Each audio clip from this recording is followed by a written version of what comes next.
আমাদের রুটিনের মধ্যে মোবাইল দেখা এটা কনফার্ম আছে। আমাদের রুটিনের মধ্যে অনেক যুবক ক্যারাম বোর্ড খেলে, কি খেলে না বলেন, আছে। অনেকে তাস খেলে, এটাও আছে। অনেকে লুডো খেলে, এটা আছে। অনেকে বন্ধু বান্ধব নিয়ে ঘুরতে যায়, এটা আছে। অনেকে একসাথে খুব হাসি তামাশা, খেল তামাশা এটা করে, আছে। কেউ কম নেশা করে, এটা আছে। মাদক আছে কি আছে না বলেন, নেশা আছে কি আছে না।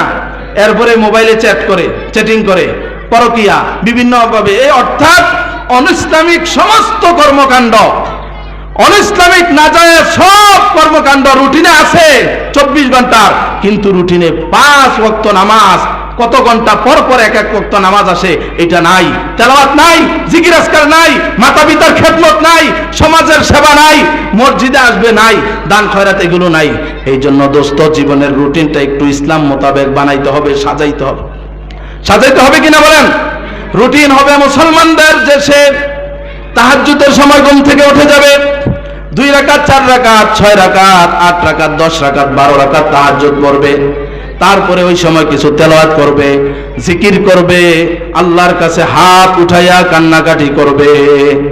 দর জওয়ানি তওবা করদান শিওয়ে পয়গম্বরি, ওয়াক্তে পীরে গুরগে জালেম মিশাওয়াত পরহেজগার।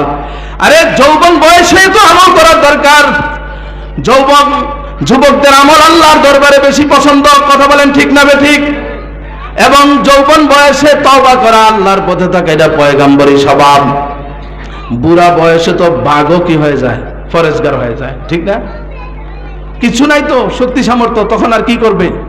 এই জন্য আমরা যারা মুরব্বী শ্রেণী আছি, আমরা তো যুবকদেরকে এখন ডাকি না, তাদেরকে ভালো হওয়ার কথা বলি না। আগে তো মুরব্বীরা শাসন করতো যুবকদেরকে, বাচ্চাদেরকে শাসন করতো, এই শাসনটা এখন উঠে গেছে।